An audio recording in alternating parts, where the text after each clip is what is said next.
서울 마포구의 한 음식점. 지글지글 익는 삼겹살에 동료들과 함께 소주 한 잔을 기울입니다. 요즘 같은 불경기에도 빈자리가 거의 없을 정도로 북적거립니다. 주인 김수연 씨도 정신없이 바쁩니다. 53 2개 해야 돼요. 53 합이 4개 있어요, 4개. 자, 언니 나가. 12번. 하지만 김 씨의 표정은 왠지 밝지 않습니다. 입주할 때 낸 가게 보증금 1억 5천만 원을 전부 날리게 됐기 때문입니다. 화병 때문에 잠도 제대로 못 잡니다. 못 살겠더라고요. 일단은 잠을 못 자고 사람이 이거는 사는 게 아니다. 보증금을 날린 이유는 건물주가 세금 28억 원을 체납했기 때문입니다. 그래서 건물이 공매에 넘어갔습니다. 공매는 국가가 주도하는 경매를 말하는데 마포세무서와 서울시는 이 건물을 팔아 밀린 세금을 거두어갑니다. 그리고 나서 남은 돈은 은행이 가져갑니다. 결국 건물주가 안 낸 세금을 아무 잘못 없는 세입자가 대신 내주는 꼴입니다. 1억 5천이 거의 막 7, 8배가 되는 상황이 되더라고요.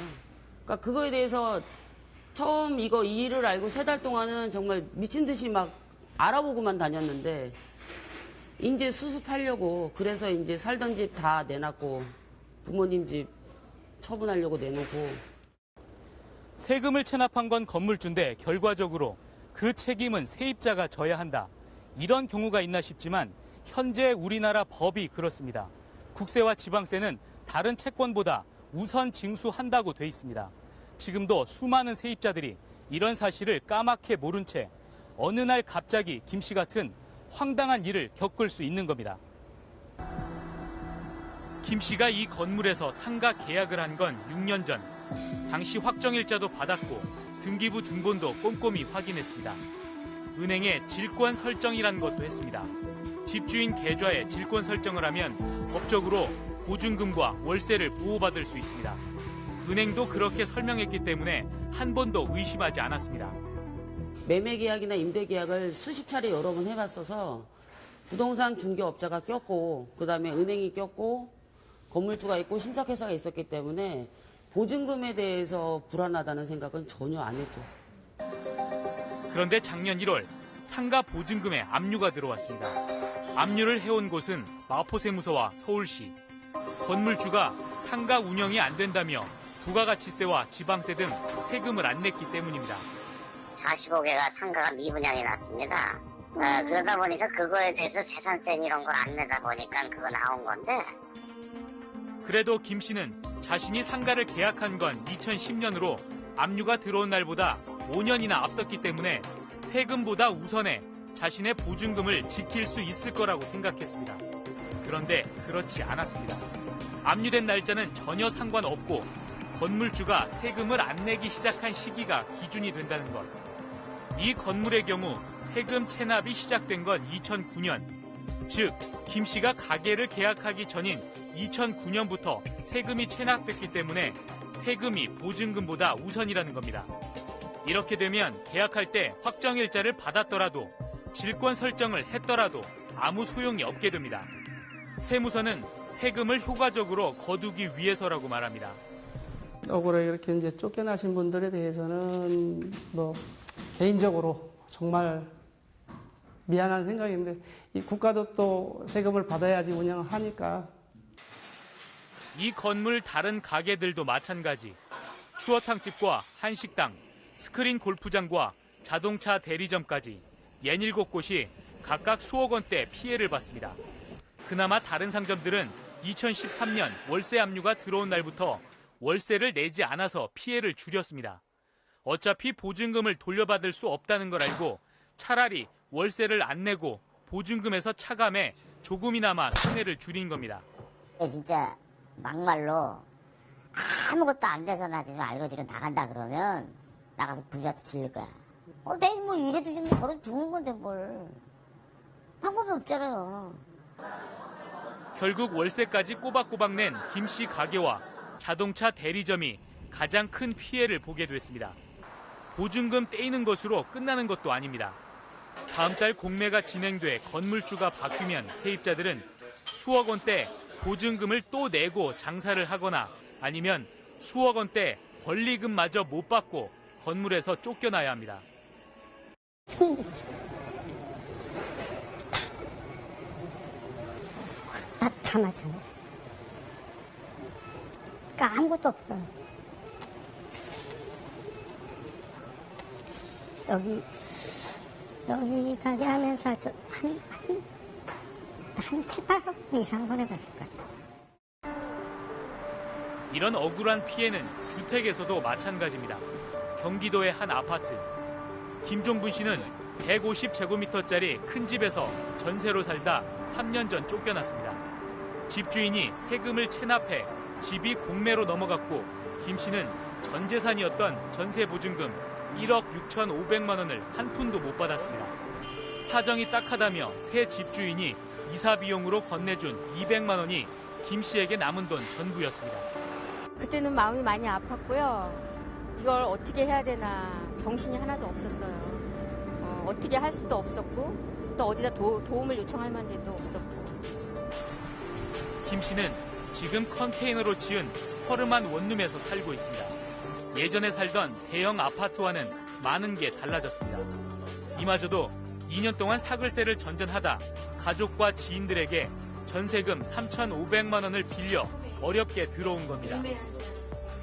집주인이 세금을 체납했는데 아무 죄 없는 자신이 왜 이렇게 살아야 하는지 아직도 납득이 안 됩니다.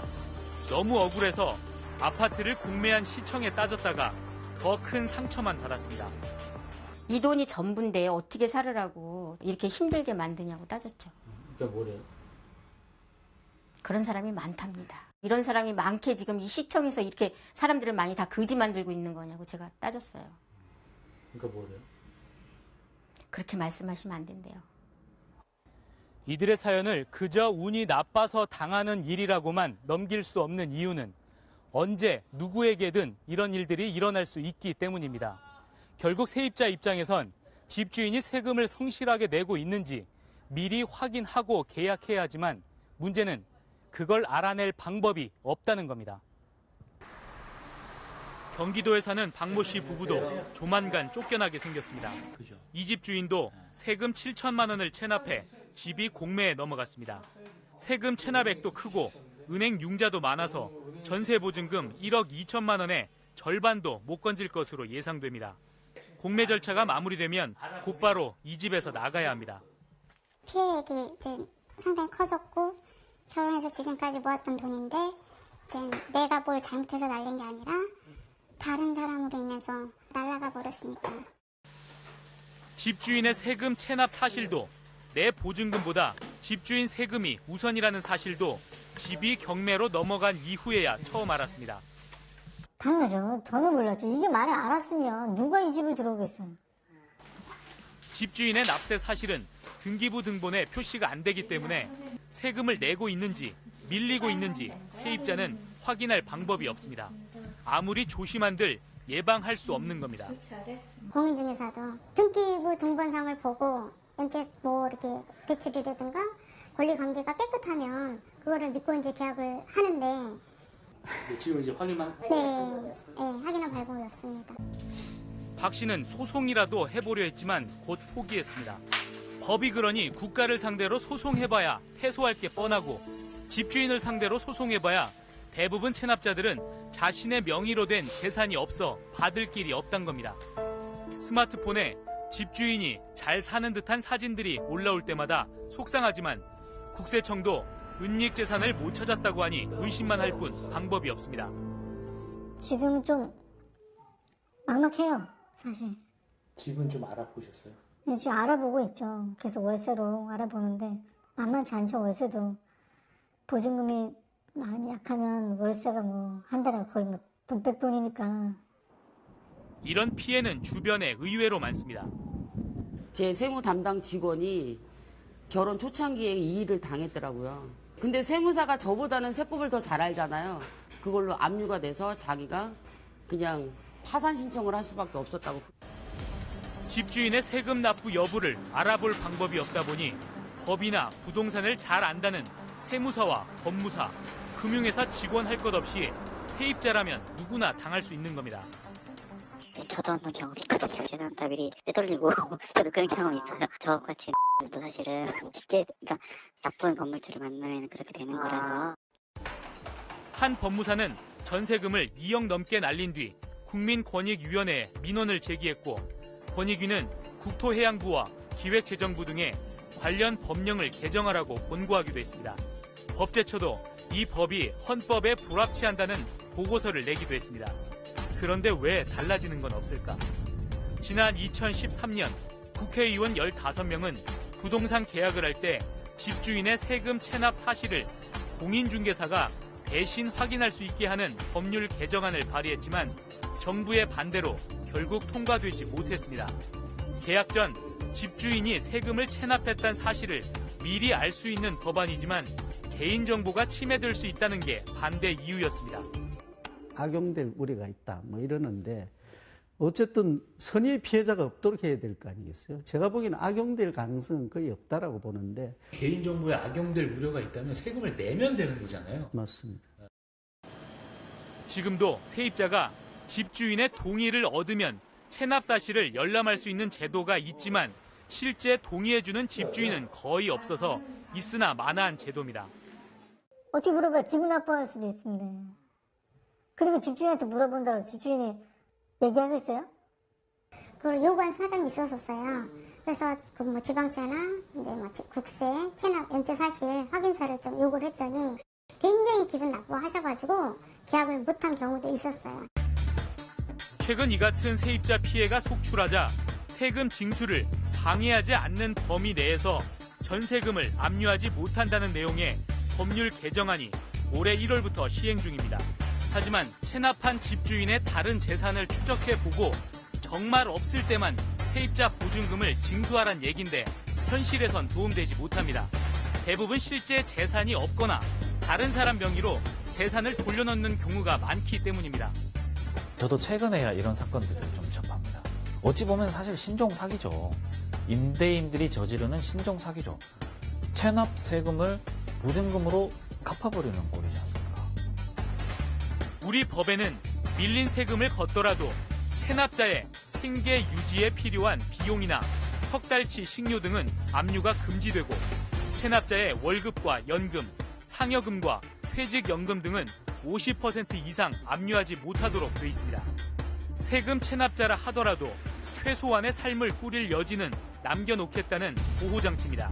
하지만 남이 안 낸 세금 때문에 잘못도 없이 한 푼도 못 받고 쫓겨나야 하는 피해자들에겐 이 정도의 보호장치조차 없습니다. 돈 없는 게 제일 억울한 거죠. 법은 있는 사람 편, 없는 사람들은 더 피해보는 거.